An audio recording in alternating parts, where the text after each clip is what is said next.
You know what I've learned about being fat? Fat people take much better poos. Explain much the logic. better Explain poos. the logic behind this. When you're fat, yeah. So I've put on a lot of weight recently. My poos are an event. It is no longer just like a 2-minute deal. I'm there for about 15, 20 minutes. What did you do? Like watch a whole show in that time? I'm literally just enjoying the poo. The sensation of having a poo. I love it. It's a good poo. Yeah, I do enjoy it, but I've never enjoyed it that much. Oh, because you're not fat, that's why. You know how I know I'm fat? I do this now. I rest my hand on my belly when I'm talking to people like an old man. Like in meetings, I'll be in Zoom meetings just resting my hands on my belly. Well, I think we should do this. And it's like, oh, I bet you do, chubby boy. Being fat does not suit you. Being overweight does not suit you. Nah, I'm trying to lose weight. It's hard. I don't know how I got to this. I've never been this heavy in my life. 90 kgs. Heavyweight champion of the world! I am now heavy enough to fight Tony Bellew. And he fought at what, like heavyweight? Cruiserweight. Yeah. Tony Bellew's 6'3" and would rip my head off. I don't understand how these guys are that big. They're terrifying people. Terrifying people. I've never seen a boxer in person, like a real boxer in person. It really winds me up, right, when people call a professional boxer a pussy. Like, calling Anthony Joshua a pussy because he lost one fight. Do you know what Anthony Joshua would do to you? He's 6'7", an Olympic gold medalist, a unified heavyweight champion of the world. He would destroy you. He'd probably kill you. He's not a pussy. Absolutely not. Yeah, I'd bang AJ. No, you wouldn't. You really would not. He would send you into a different fucking universe. Dimension. Have you ever taken a hit from a real boxer? Yes. Body shot, headshot? Both. What was that like? What, professional boxers? Yes, Yeah. many times. More times than I can count. With headgear or without? Both. What was it like? What's the sensation of being hit like?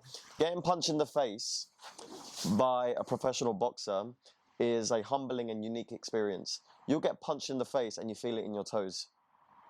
What? It's bizarre, bro.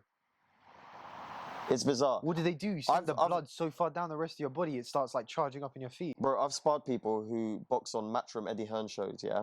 Really? Yeah. And it is not fun. Why? It is not fun. Because they are so much better than you. Bro, there's such a level to this, right?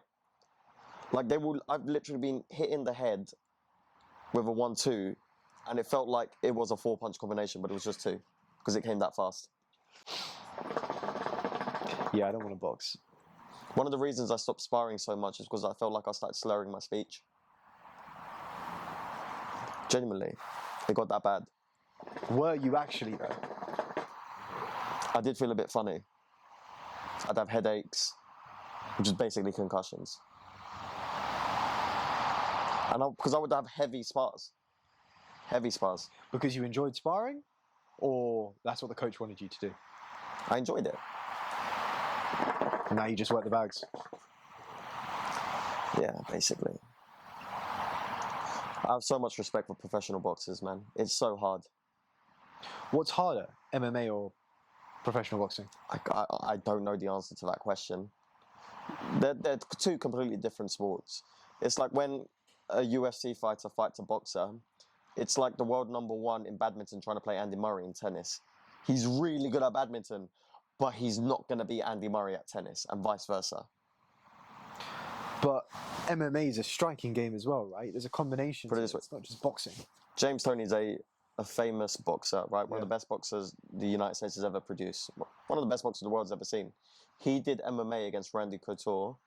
It didn't last 2 minutes. He got taken down almost immediately, and I think it was either tapped out or it was ground and pound. But then they're different sports. But you've got Clarissa Shields, Yes, but she's taking time to train, and she's having the right fights. She's not going to go fight Amanda Nunes tomorrow because she would be head kicked instantly and then choked unconscious. Clarissa Shields is an incredible boxer, but she is not beating Amanda Nunes tomorrow. in an MMA fight. Just In a like couple of Amanda years? Nunes is not beating Clarissa Shields in a boxing match. But do you think that in a boxing match, Amanda Nunes could withstand those hits because of the... Not over Heavier. 12.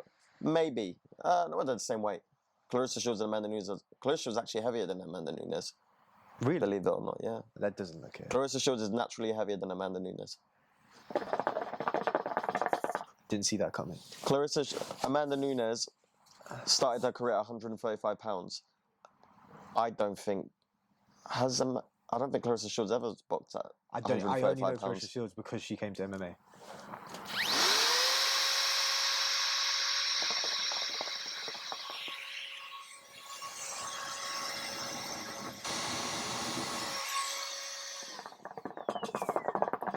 That was dangerous. Pardon? That was dangerous. What you just did? Yep. Gonna burn your eyebrows off, mate. There's more sparks there than are usually around. I don't know what's going on. Maybe it's the coals. What do you think is gonna happen with Conor McGregor, Dustin Poirier? I'm a casual, but I genuinely believe that Dustin's going to knock him the spark out. I think it's probably gonna be quicker than the last time. You think it's going to be quicker? I think so. Nah. I think Conor's done. It does look as if he is putting on an act, and it's not like what he truly believes. It's different. It's the same type of energy as some of his previous fights, the press conferences and stuff. Put it this way: is Anderson Silva the same Anderson Silva when he won 16 fights in a row? Yeah, but Anderson Silva came off injuries. And Conor McGregor is now 33 years old, I believe, or turning 33. Yeah. And he hasn't really won at the highest level since 2016. His only win in the last 5 years in the UFC is against Donald Cerrone. And no disrespect to Donald Cerrone, but we know he has seen better days. Donald Cerrone's on his way out. I don't think Conor McGregor is the old Conor McGregor anymore. And I think we're going to find that out. What's the reason on for Saturday. that? Because he's gone and taken so much time off, he's been inactive, he's earned all this money, he's got... What, you think he's complacent? I think every athlete just has their prime. And you think Conor's primed? He has primed, absolutely. His prime was that window between Jose Aldo and Eddie Alvarez. So we're talking double champ era. Yes. Good fucking prime. Good prime. You got to remember, Conor McGregor made his UFC debut in 2013 or 12, I believe. He's only been in MMA for... He's only been in the UFC for 8 years. Mm-hmm. Hell of a run. Hell of a run. And the fact that we talk about him over Jon Jones. Who's saying that? No. Yeah, but Jon Jones might have been in the UFC for I don't know how many decades, but Conor is a better entertainer. Yes, but if you're willing to look past all the drug cheating, Jon Jones is the best mixed martial artist ever to live. If you're willing to look past all the drug cheating, which, by the way, he did cheat. Do you look No, past the drug I don't look past it. I don't look past it. I think there's why bother having the rules in the first place? What is the point? And some people say the improvements that he will gain from the performance enhancers will be minuscule. I do not agree with that for a second. Yes, he's incredible, but still it's unfair. One, because of the actual physical benefits of taking those performance enhancers, and two, it obviously created a very strong psychological basis that he believed in, that gave him the confidence to go into those fights and do the things he did, almost like a placebo to a certain extent. But if you gave him a placebo, do you think the outcome would have been the same? No, because it was very real. Because he also had the physical benefits of the performing enhancers. Okay, so you got... It's a combination of both. Yeah, the psychological benefit of relying on them and the actual physical benefits of being a performing enhancers drugs. I agree, the performance enhancing drugs are wild. If you look at, I think it's bodybuilding, or is it bodybuilding, or is it something else, where there's two leagues. There's the one where you can take steroids and the one where you compete without steroids, right? I didn't know that. Yeah, I understand that there's two leagues. And you see the weights that these guys pull when they're on steroids to show how far the human body can push itself, right? With everything that we can use instead of naturally. It's insane. I personally think, in the UFC in particular, and boxing, if you've been caught cheating, and it's pretty clear that you've been caught cheating, you are out of the conversation for the greatest of all time, in my opinion. So who's greatest of all time in the UFC? George St. Pierre Did he or not? Habib Nurmagomedov. No infringements that we know about. Whether they did or not, What about Silva? infringement. Really? Testosterone. I mean, when you get to the later stages of your 30s, very important. Very important. True. Joe Rogan's on TRT. Is he? Yes. Listen, you don't look like... Joe Rogan is like 54 years old. How many 54-year-olds do you see walking around like that? I thought Rogan was like early 40s. No. He's a good 54. Listen, more power to him. He's not hurting anyone. I'll do it. You think? I'd go on testosterone replacement therapy. 100%. Why not? It makes sense at that age because your testosterone levels naturally deplete, so it makes sense giving So yourself what a boost. happens? So what do you go through to do that? Is it an injection? Is it a I don't know. There's probably different ways you can consume it. Probably injections. injection? And what does it do? Just top you up so you've got the energy? Gets you back to a normal level or even an enhanced level, depending on how much you take. Do we know in our daily lives if we're low on testosterone or not? You can take tests. You can get home kits I might have to take it. that test you. One thing about Shisha. the problem with drug testing, right, in boxing. So there's a drug organization, anti-doping agency called VADA, right? Yep. And the selling point about VADA is they drug test you randomly. So you can't go on a cycle and then phase yourself out before they turn up because they turn up to your door randomly. However, you can get medical exemptions. So In what cases? So all you need is a doctor to sign off that you are on a particular medication for some sort of condition, and they can't say anything about it because the doctor signed off on it. So if you can get a private doctor to say, hey doc, I need testosterone replacement because my testosterone levels are low, even though they're not, you can be on a performing enhancing drug. It will pop up on the VADA test and they can't do anything about it because you have an exemption in place. And no one will know about it because they don't make the exemptions public information. Do you think they should make the exemption? Yes, I think so. Do they make the test public knowledge or not? When someone's failed a drug test, they do. Oh, and so basically if they don't fail a drug test, it's public knowledge that everything was fine. I believe VADA don't announce the infringement. The commissioning body where the fight is taking place announces the infringement. That's crazy. So there may be incidences where you have failed a drug test, but because you don't have any fights lining up, It's not an issue. no one will probably hear about it. Tyson Fury failed a drug test after the Klitschko fight.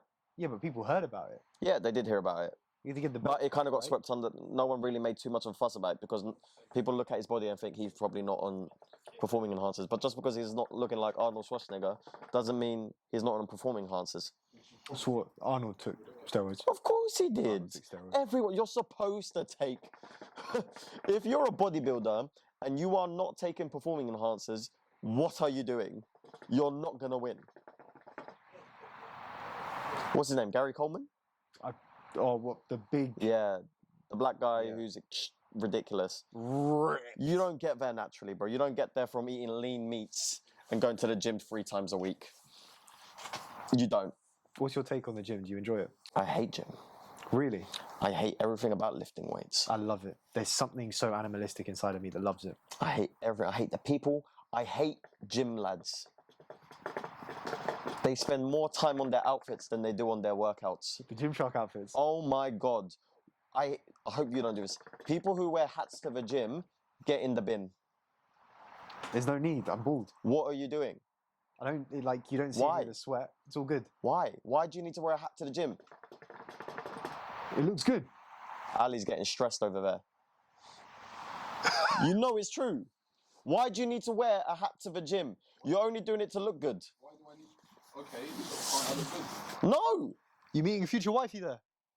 No, I'm looking good for myself. Bitch. It's more of an, you're just going to sweat and your hat's going to get sweaty. That's so butters. Do you wash the hat? Do you wash the hat? Yeah. I rate that. I think it's so butters. Do you wear a dry fit hat? That's like sweat wicking. It goes straight through. It's really light. Okay. Really light material. You don't use like I hate a it. normal like lifestyle brand. Ali buys that good shit.